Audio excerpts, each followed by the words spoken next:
bonsoir à tous. Merci de nous rejoindre à la une ce soir. 4 nouveaux ministres au sein du gouvernement remanié. Ils ont été installés officiellement aujourd'hui, avec notamment des cérémonies de passation de consignes avec les ministres sortants.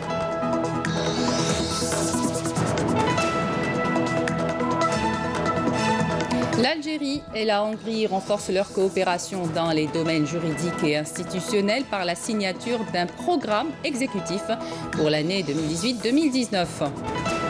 Saïd Bouhadja a appelé à partir du Caire à l'activation permanente de la clause relative à la question palestinienne lors des différents forats. Bouhadja qui participe aux travaux de la 27e conférence de l'Union parlementaire arabe en Égypte. Une nouvelle mesure relative au contrôle des véhicules a été lancée en début d'année, une mesure critiquée par plusieurs automobilistes. On fera le point de la situation ce soir au niveau des agences chargées du contrôle technique de véhicules. Et pour finir, on vous fera découvrir un des plus beaux cratères météorites en Algérie, celui du massif de Ouargsis à Tindouf.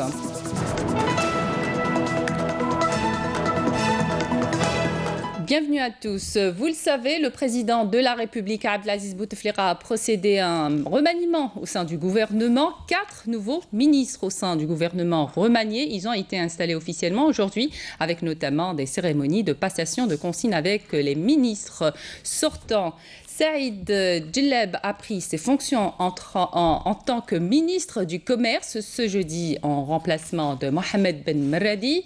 Saïd Djellab qui occupait avant cette nomination le poste de directeur général du commerce extérieur au ministère du Commerce, où il a assumé également plusieurs autres postes de responsabilité.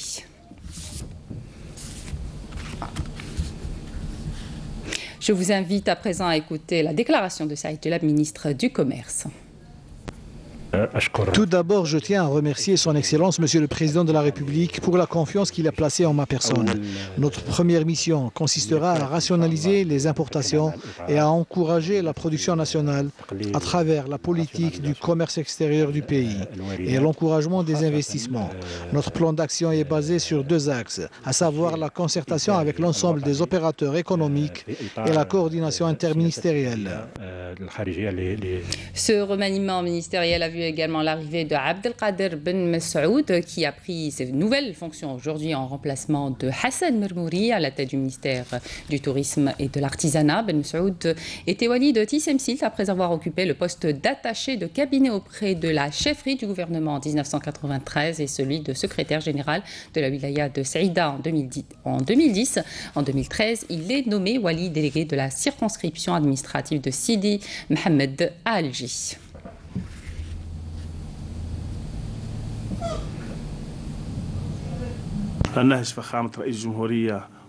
Nous ferons en sorte d'appliquer les orientations de Son Excellence, Monsieur le Président de la République, et cela en collaboration avec les cadres du secteur du tourisme. Nous essaierons ensemble de mener à bien le plan d'action mis en place par le gouvernement, avec en pointe de mire un objectif commun, la promotion du tourisme en Algérie. Nous ferons en sorte de redonner à ce secteur son lustre d'antan.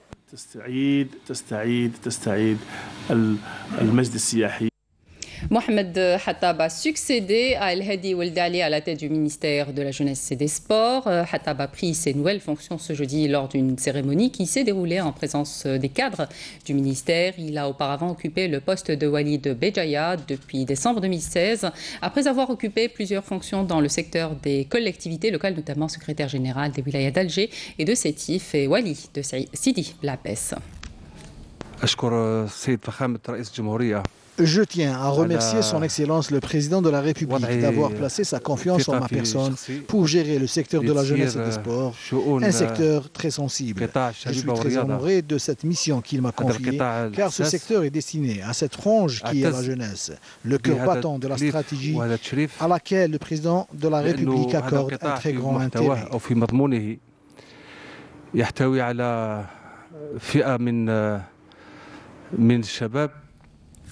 Le nouveau ministre des Relations avec le Parlement, Mahjoub Bda, a pris ses fonctions ce jeudi en remplacement de Khawa Tahar. Mahjoub Bda occupait avant sa nomination à la tête du ministère des Relations avec le Parlement plusieurs postes de responsabilité, le dernier en date étant ministre de l'Industrie et des Mines et auparavant président de la Commission des Finances et du Budget de l'Assemblée populaire nationale.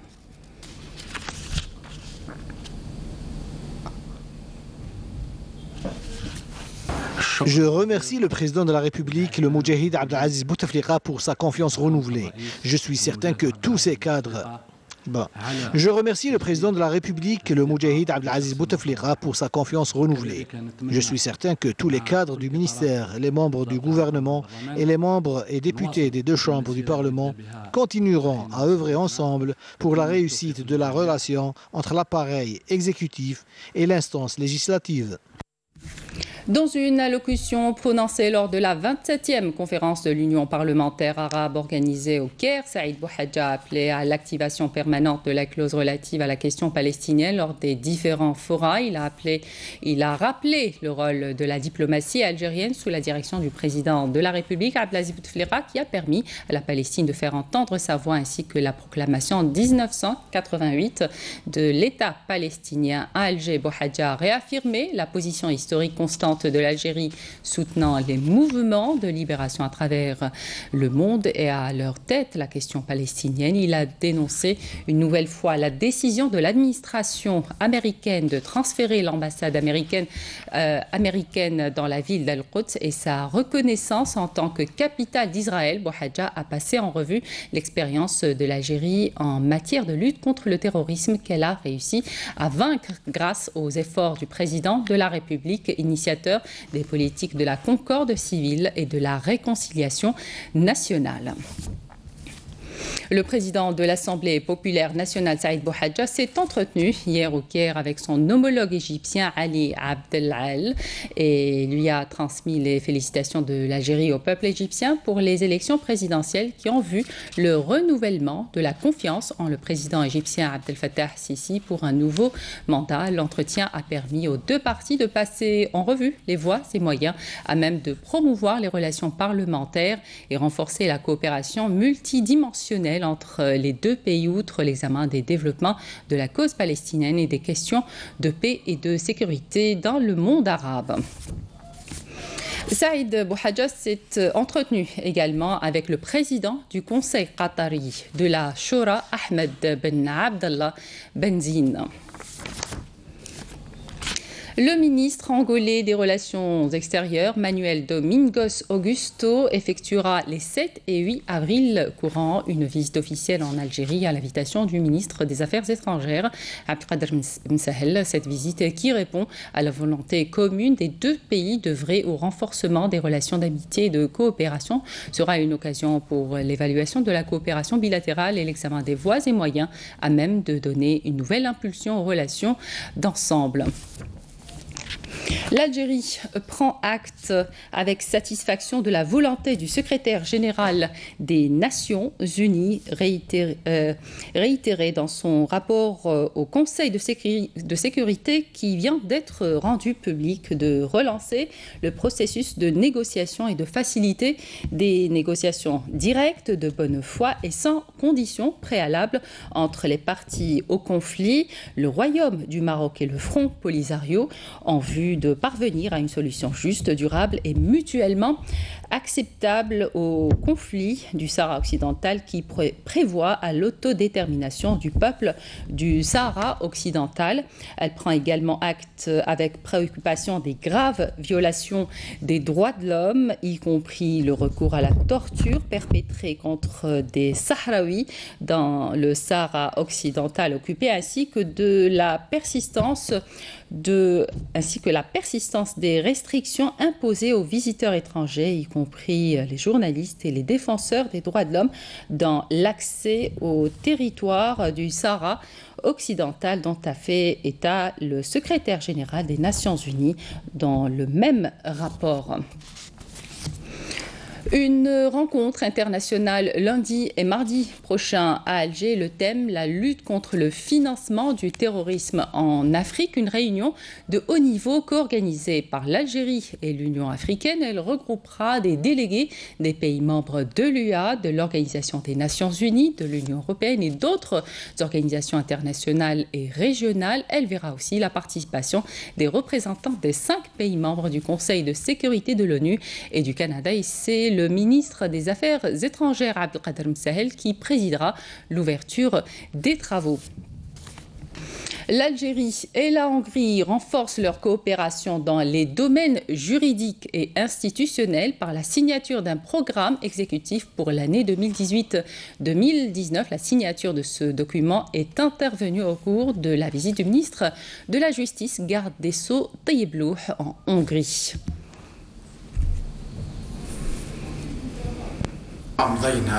La signature de ce programme exécutif et la consécration du mémorandum d'entente signé en Algérie en 2015 entre les ministères de justice des 2 pays. Cela permettra de consolider les relations à travers les échanges des expériences dans le domaine juridique. Lors de cette même visite, je me suis entretenu avec le président de la Cour suprême hongroise pour nous enquérir des réformes introduites sur le système juridique hongrois. Les relations entre nos 2 pays sont historiques et l'Algérie a été toujours ouverte devant les Hongrois. Ces excellentes relations politiques, économiques et sociales ne se sont jamais interrompues et se consolident aujourd'hui dans le domaine juridique qui a été débattu de fond en comble lors de nos entretiens. Ces relations se sont étoffées par 2 vols hebdomadaires qui relient nos 2 capitales, facilitant ainsi les déplacements des hommes d'affaires des 2 pays. L'Algérie est un grand pays avec d'importantes potentialités et nous pouvons travailler en étroite collaboration pour échanger nos expériences. Nous avons également évoqué la coopération dans le domaine juridique, la lutte contre le terrorisme et l'immigration clandestine, ainsi que plusieurs autres questions liées à la justice.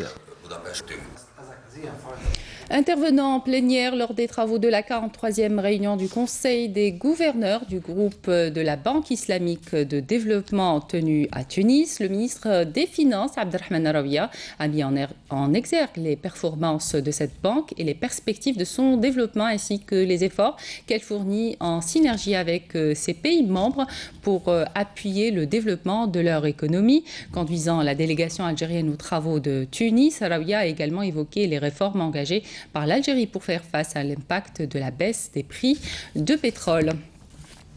Séance plénière aujourd'hui à l'Assemblée populaire nationale consacrée à des questions orales adressées à des membres du gouvernement. Ces questions concernent les secteurs de l'éducation nationale, de la santé de la population et de la réforme hospitalière et du travail, de l'emploi et de la sécurité sociale.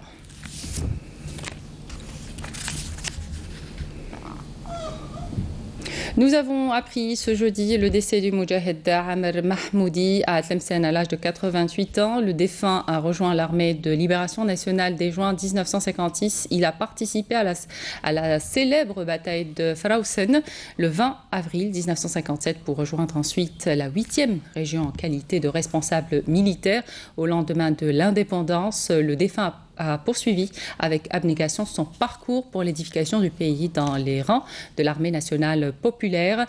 En cette douloureuse circonstance, le ministre des Moudjahidines, Tayyip Zitouni, a adressé un message de condoléances à la famille du défunt et à ses compatriotes d'armes dans lequel il a loué les hauts faits du défunt durant la guerre de libération nationale et son dévouement dans le processus d'édification au lendemain de l'indépendance. Un communiqué du ministère de la Défense nationale nous apprend ce soir que lors d'une opération de fouille et de ratissage à Skikda, un détachement de l'armée nationale populaire a découvert et détruit hier une casemette contenant 2 chargeurs de munitions, 78 balles de différents calibres, 2 paires de jumelles, 2 plaques photovoltaïques, 7 téléphones portables et 2 groupes électrogènes. Par ailleurs, un détachement de l'ANP a saisi à Tamanrasset un camion chargé de 3400 litres de carburant destiné destinés à la contrebande. En outre, des éléments de la gendarmerie nationale ont saisi 15,5 kg de corail et d'équipements de plongée sous-marine à Annaba. D'autre part, un détachement de l'ANP a intercepté 49 immigrants clandestins de différentes nationalités à Ain Salah, rapporte également le communiqué du ministère de la Défense nationale. Un nouveau centre anti-cancer vient d'ouvrir ses portes à Sidi Bel Abbès, doté d'une capacité d'accueil de 120 lits. Ce nouveau centre évitera les déplacements aux malades de la région ouest vers les wilayas limitrophes. Mounana El Hamoudi.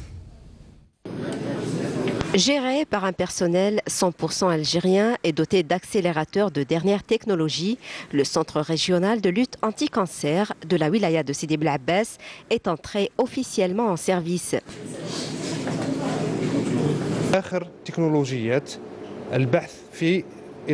Ces accélérateurs sont le fruit des dernières recherches en matière de radiothérapie. Ils permettent un traitement ciblé des tumeurs cancéreuses sans affecter les cellules saines qui entourent la tumeur.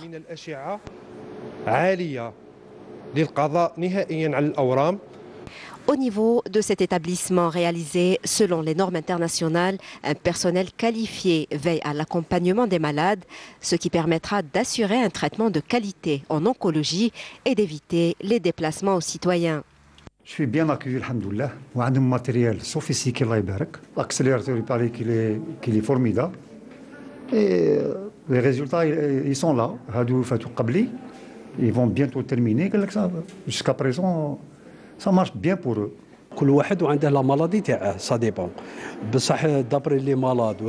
Chaque cas nécessite un traitement spécifique. En tout cas, pour les patients qui ont fait la chimiothérapie et la radiothérapie, les résultats sont très satisfaisants.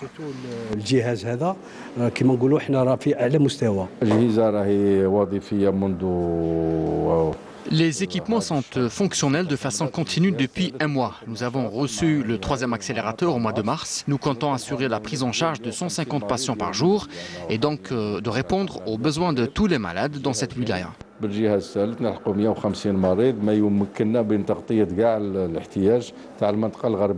Cet établissement, réalisé avec un coût global de plus de 100 milliards de centimes, devra conférer à la wilaya de Sidi Bel Abbès une place de pôle de santé régional de premier ordre.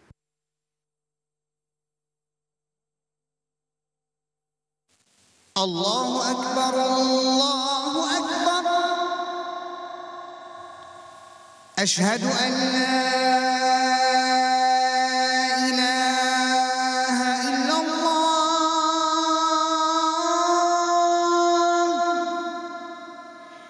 Ashhadu an la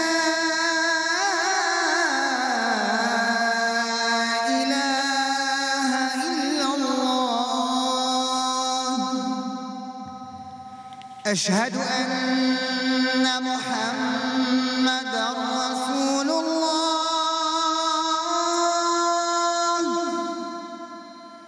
أشهد أن محمدًا رسول الله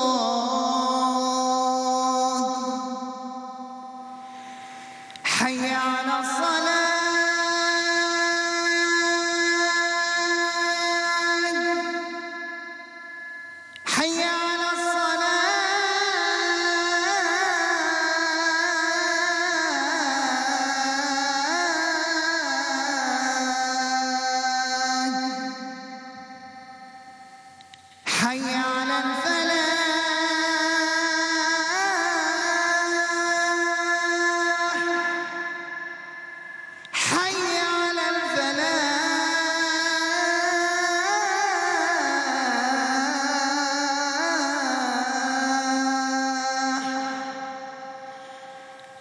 الله أكبر الله أكبر لا إله إلا الله اللهم رب هذه الدعوة التامة والصلاة القائمة آت محمدا الوسيلة والفضيلة وابعثه مقاما محمودا الذي وعدته. C'était l'appel à la prière d'El Maghreb pour la ville d'Alger et de ses environs. On poursuit notre journal et c'est le mécontentement du côté des automobilistes. La cause, la saturation des agences chargées du contrôle technique de véhicules. Résultat, des files d'attente interminables. Il faut savoir qu'une nouvelle mesure relative au contrôle des véhicules a été lancée en début d'année. Une mesure critiquée par plusieurs automobilistes. Reportage Samia Bouharour. Il est à peine 10h30 du matin. Cette station de contrôle technique de véhicules à Ouled Fayette affiche déjà complet. Cette situation laisse des milliers d'automobilistes d'Alger et ses environs dans le désarroi. Je suis venu de Bab el-Oued, mais j'ai trouvé que le service était fermé. Apparemment, il contrôle un nombre limité dans la journée. La nouvelle loi nous oblige à renouveler le contrôle quand il s'agit d'un achat d'une voiture déjà utilisée. Pour mieux comprendre l'origine de cette saturation, nous nous sommes dirigés vers l'établissement national de contrôle technique automobile ENACTA à Rouiba qui chapeaute toutes les activités des agences. Depuis le mois de novembre 2017, nous avons procédé à l'implémentation d'une nouvelle version qui consiste à faire obligation aux agences de respecter la durée réglementaire des contrôles réalisés et s'assurer que les agences procèdent au contrôle de tous les points de contrôle réglementaires obligatoires. Le contrôle périodique des voitures a coïncidé avec celui des véhicules 2016, ce qui a provoqué une perturbation et un dépassement du nombre délimité par l'ENACTA. Depuis janvier 2018. Direction Birtouta, même situation, les clients ont déjà passé de longues heures à attendre. Certains sont arrivés à 2h du matin, d'autres bien plus tard et tentent toujours leur chance. Il y a ceux qui viennent à 9h, d'autres à 11h. Cela ne change pas grand-chose, car à tout moment, on trouve les portes fermées. Zeralda ou Atsemar, partout c'est pareil. Ce système de quotas a rendu la tâche très difficile. J'aurais aimé faire mon contrôle technique calmement. Pourquoi on nous oblige de venir très tôt le matin? Comment exiger un quota alors que le nombre de stations est très limité? Selon les responsables du secteur, cette nouvelle version qui assure un contrôle technique de qualité qui est de 20 minutes pour le léger et 30 minutes pour le lourd à travers un logiciel de dernière génération et une connexion réseau où le quota est fixé garantit une meilleure sécurité routière. Cette opération concerne 132 points de contrôle et va durer une vingtaine de minutes pour s'assurer que ce véhicule, à l'issue de la visite de contrôle, est bel et bien apte pour circuler sur la route sans danger. Les responsables des agences, eux, adhèrent à cette idée en espérant bénéficier d'autres facilitations. En 2017, il y a un quota. En 2017, il y a eu un quota supplémentaire. Ce n'est pas le cas pour cette année 2018. On s'attendait à une meilleure organisation, sachant que l'ENACTA est au courant des perturbations durant cette période, où le nombre de voitures qui n'ont pas subi de contrôle technique est très élevé.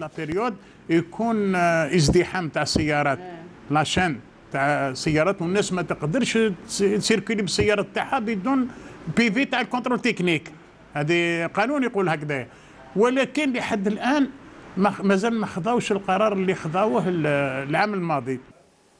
119 agences de contrôle technique sont en cours de réalisation à travers le territoire national pour assurer une meilleure prise en charge des automobilistes.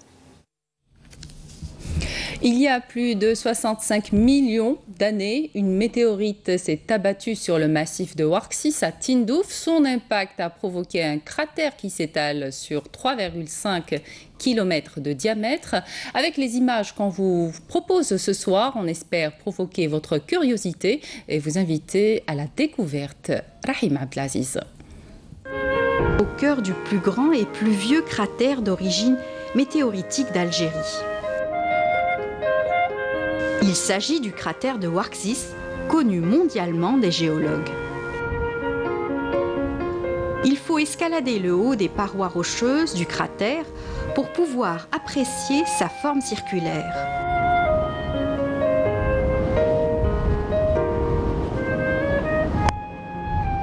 Au fond, ce sont constitués des sédiments dont les dépôts remontent à des milliers d'années.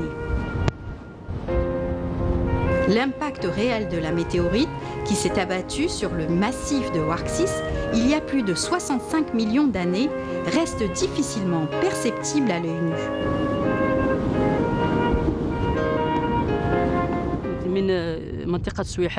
De Souihat à la région de Brahim Berzouk, près de Tefgoum, se trouve au niveau des massifs de Ouargsis le cratère météoritique qu'a enregistré cette région il y a plus de 65 millions d'années, au Crétacé supérieur. L'impact a provoqué un cratère où les débris sont encore présents dans cette région.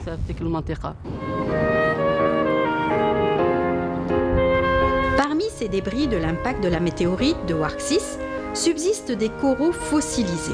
On peut apprécier ce corail à travers ses formes poreuses, aujourd'hui métamorphosées en roches dures.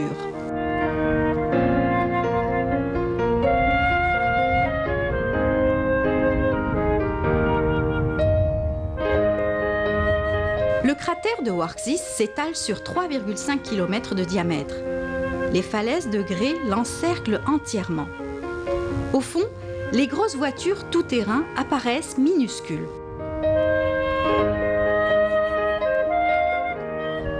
Le cratère de Ouargsis, vu par des astronautes à partir d'une station spatiale internationale. Il s'impose de lui-même par sa grandeur, au niveau de ses massifs rocheux.